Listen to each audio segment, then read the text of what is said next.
ভাইয়া, তুই খাবার সময় কান্না করতেছিস কেন? জানিস বোন আমার, যখন মন খুব খারাপ থাকতো আমি তখন সাগর পাড়ে গিয়ে বসে থাকতাম। সেখানে শুকটির আড়তে যারা কাজ করত, সেখানে অনেক মাকে দেখেছি ঠিক তোর মতো করে তাদের সন্তানকে যত্ন করে খাইয়ে দেয়। জানিস, আজ না আমি অনেক খুশি, মায়ের মতো করে আমার বোন আমাকে আজ খাইয়ে দিল।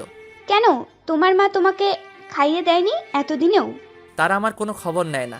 শুনেছি বাবা মা নাকি তার সন্তানকে হাত খরচের টাকা আর আমি খাবার খেলাম না কি খেলাম না তার কোনো খবরই নেয় না। তারা তাদের কাজ নিয়ে পড়ে থাকে সব সময়।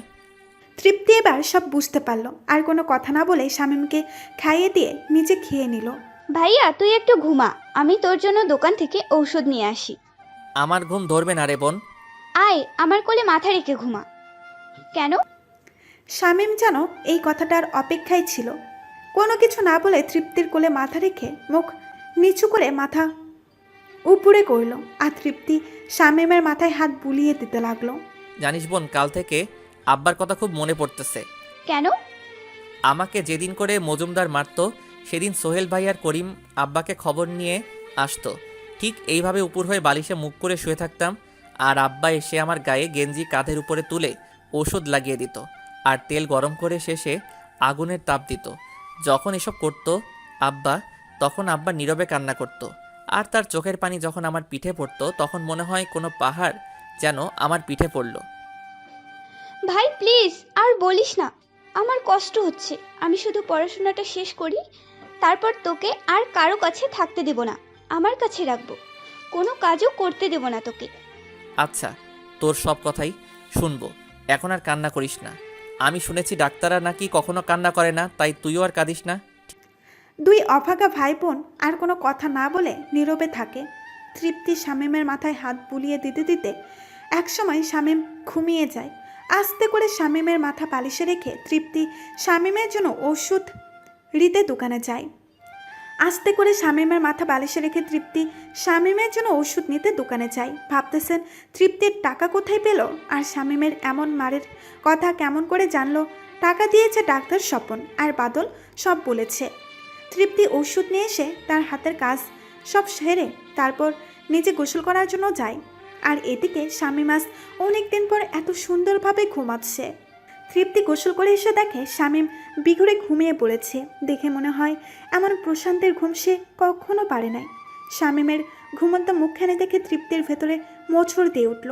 এই তো কয়েক মাস আগেও শামীম কত ভালো ছিল, মুখটা তার কেমন ফ্যাকাশে হয়ে গেছে। শামীমের দিকে আর তাকিয়ে না থেকে তৃপ্তি আবারও রান্না বসালো রাতের জন্য। তৃপ্তির রান্না করা শেষ হয়ে গেলে তৃপ্তি শামীমকে ঘুম থেকে তুলে বাথরুমে নিয়ে গিয়ে হাত মুখ ভালো করে নিজে ধুয়ে দেয়। তার নিজের ওড়না দিয়ে ভাইয়ের হাত মুখ মুছে দেয়। শামীমকে বিছানায় বসিয়ে দিয়ে তৃপ্তি নিজ হাতে আবারও শামীমকে খাইয়ে দেয়। তৃপ্তি যে 10 দিন ছুটিতে তার বাসাতে ছিল, শামীম সে 10 দিন 3 বেলা তৃপ্তির হাতে খেয়েছে। এই 10 দিনে শামীমের বাবা মা শামীমের সাথে ঠিকভাবে কথা বলে নাই, আর ওর ভাই বোন যত পেরেছে অপমান করেছে শামীমকে। সুপ্রিয়া সৌরভের সাথে চিটাগাং আসার পর থেকে সৌরভকে লাগিয়ে দিয়েছে শামীমকে খোঁজার জন্য। বেচারা সৌরভ ও শামীমকে খোঁজার জন্য ব্যস্ত, কারণ সৌরভ যদি সেই দিন ওই কাজটা না করতো তাহলে শামীম আজকে ওর আব্বার কাছে থাকতো। সৌরভের নিজেকে অপরাধী মনে হয়, আর শামীমের দেখা পেতে হবে, তার কাছে ক্ষমা চাইতে হবে। সৌরভ পুরা 4 মাস চিটাগাংয়ের আনাচে কানাচে শামীমকে খুঁজেছে, কিন্তু কোথাও পায় নাই। শেষে লোক লাগিয়ে দেয় পুরা কক্সবাজার জেলা খোঁজার জন্য, যদি এই পাহাড়ি সাগর এলাকায় শামীম কোথাও থাকে। কিন্তু না, আরও 3 মাস খোঁজ করার পর তারা শামীমের দেখা পেল না। এদিকে শামীমের আব্বা শামীমের জন্য প্রায় পাগল হয়ে গেছে। সব সময় শুধু শামীম শামীম করে চাইলেও শামীমকে ভুলে যেতে পারে না রহিম মিয়া। কেউ যদি চিটাগাং শহর থেকে আসে তাকে শামীমের কথা জিজ্ঞেস করে, কিন্তু না ছাড়া হ্যাঁ শুনতে পায় না। সবাই এক প্রকার ধারণা করে নিয়েছে হয়তো শামীম সাগরে ডুবে মরেছে, নয়তো বা কেউ শামীমকে মেরে ফেলেছে। সবাই শামীমের মৃত্যুর কথা বিশ্বাস করলেও রহিম মিয়া বিশ্বাস করে না, কারণ তিনি জানেন তার ছেলে মরতে পারে না আর কারো কোনো ক্ষতি করে নাই, যে তারা তাকে মেরে ফেলবে। তবুও একটা ভয় থেকে যায়। ড্যাড, আজ ভার্সিটিতে একটা ক্লাস প্রোগ্রাম আছে, তাই কিছু জিনিস নিতে হবে, কিন্তু একাই তো নিয়ে যেতে পারবো না। কাজের ছেলেটাকে বলো, সে তোমার সাথে তোমার জিনিসগুলো নিয়ে যাবে। কেউ নেই বাসায়। ফারজানার কিছু জিনিস নিতে বাজারে গেছে। বাসাতে তো আর একজন বসে বসে খায়, ছোট ভাইয়া, তাকে নিয়ে যা না। হ্যাঁ, তুই বরং ফারদিদকে নিয়ে যা। এই ফারদিদ, তুই ফয়সালের সাথে যা তো। সেদিনের মতো যদি কোনো গন্ডগোল করে বসে ভার্সিটিতে, তখন কি হবে ড্যাড? আর আমার ভার্সিটির সবাই কিন্তু কোটিপতির ছেলে মেয়ে। ও যদি ওদের সাথে কোনো কিছু করে আর আমার কথা না শোনে?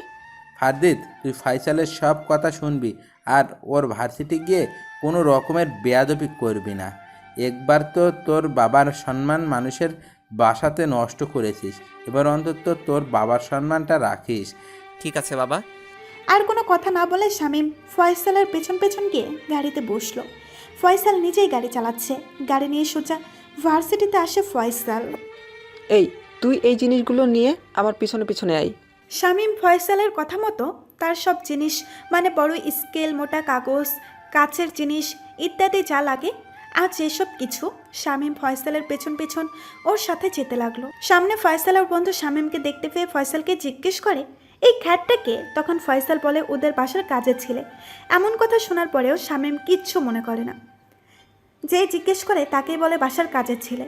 ফয়সাল ওদের সব বন্ধু বান্ধবীদের মিলে প্রোগ্রাম শুরু করে আর শামীমকে এদিক সেদিক বসিয়ে রাখে। প্রোগ্রাম ওদের শেষ হলে হঠাৎ ফয়সালের মাথার একটা বুদ্ধি আসে। তার বন্ধুগুলোকে কি যেন বলে। ফয়সাল হঠাৎ করে শামীমকে ডাক দেয়। ফয়সালের ডাক শুনে শামীম এগিয়ে যেতে ধরলেই তার বন্ধুগুলো শামীমকে ল্যাং মেরে একটা মেয়ের উপরে ফেলে দেয়। শামীম আর মেয়েটা ধপাস করে পড়ে যায়। শামীম সরিয়ে দিয়ে মেয়েটা উঠে ঠাস ঠাস করে অনেকগুলো থাপ্পড় বসিয়ে দেয়। শামীমকে এভাবে থাপ্পড় মারা দেখে ভার্সিটির বাকি ছেলে মেয়েগুলো এগিয়ে আসে। সেখান থেকে কিছু ছেলে মেয়েকে জিজ্ঞেস করে, কি হয়েছে? শালা ছোট লোক হয়ে বড় লোকের মেয়ের গায়ে বাজেভাবে হাত দিস? এই, তোরা কি দেখতেছিস? চেয়ে চেয়ে কি দেখতেছিস? মার শালাকে। বলতে দেরি ছেলেগুলো শামীমকে মারতে দেরি করলো না। ফয়সাল দূরে দাঁড়িয়ে থেকে সব দেখতেছে আর হাসতেছে। মেয়েটা গিয়ে ফয়সালের পাশে দাঁড়ালো। তুমি এভাবে হাসতেছো কেন?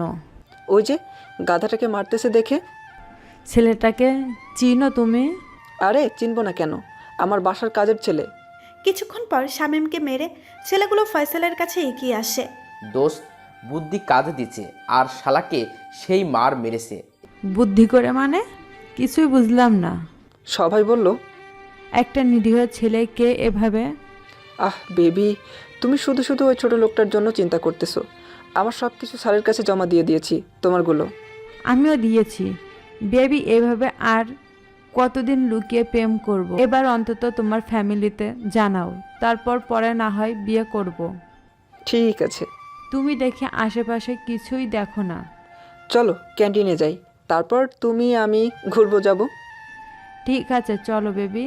যাওয়ার সময় ফয়সাল শামীমের হাতে 50 টাকার একটা নোট দিয়ে বলল, একাই বাসায় চলে যাস।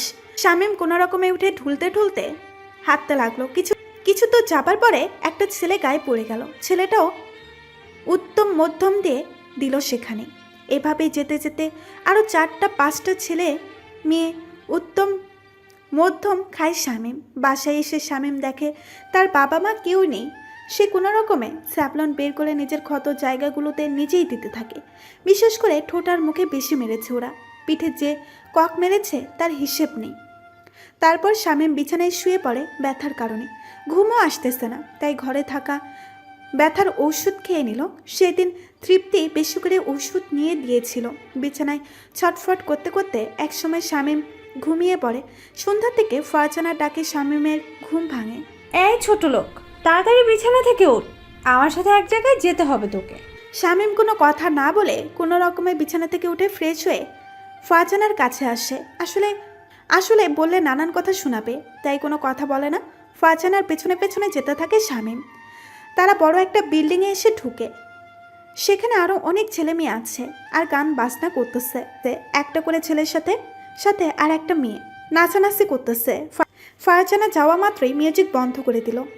আর কোথা থেকে একটা ছেলে এসে ফারজানাকে জড়িয়ে ধরলো আর বলতে লাগলো, আমি জানতাম আমার জানটা আমার জন্মদিনের পার্টিতে অবশ্যই আসবে।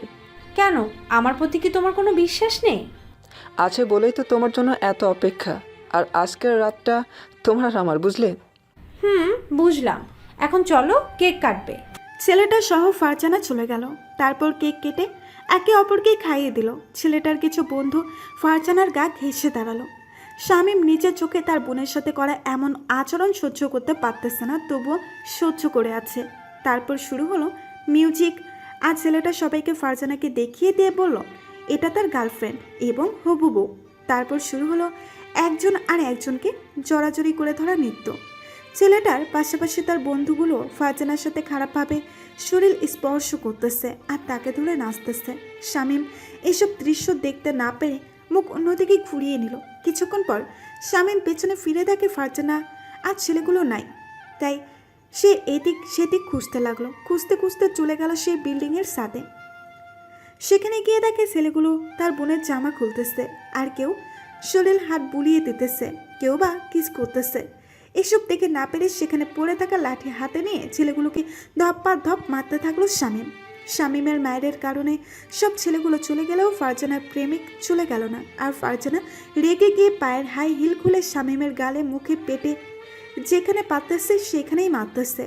এবার অটোমেটিক শামীমের চোখ দিয়ে পানি বের হওয়া শুরু হয়ে গেল, কারণ নিজের মায়ের পেটের ছোট বোন তাকে জুতা পেটা করতেছে।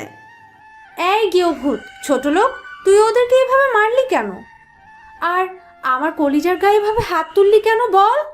ওরা তোর গায়ে বাজেভাবে হাত দিতেছিল আর তোর সাথে খারাপ কিছু করতে চাইছিল। ওরা তো আমাকে জোর করে নাই, আমি নিজের ইচ্ছাতে এদের সাথে এসেছি। এটা কে? আর তোমাকে তুই করে বলতেছে কেন? এটা আমার বাসার নতুন কাজের ছেলে, মা এনেছে, মুগ্ধ। আর এই ছোট লোক, কোন সাহসে আমাকে তুই বলিস? আপনি বলবি, আপনি। বেবি, আমার জন্মদিনে এভাবে মার খাবো কখনো ভাবি নাই।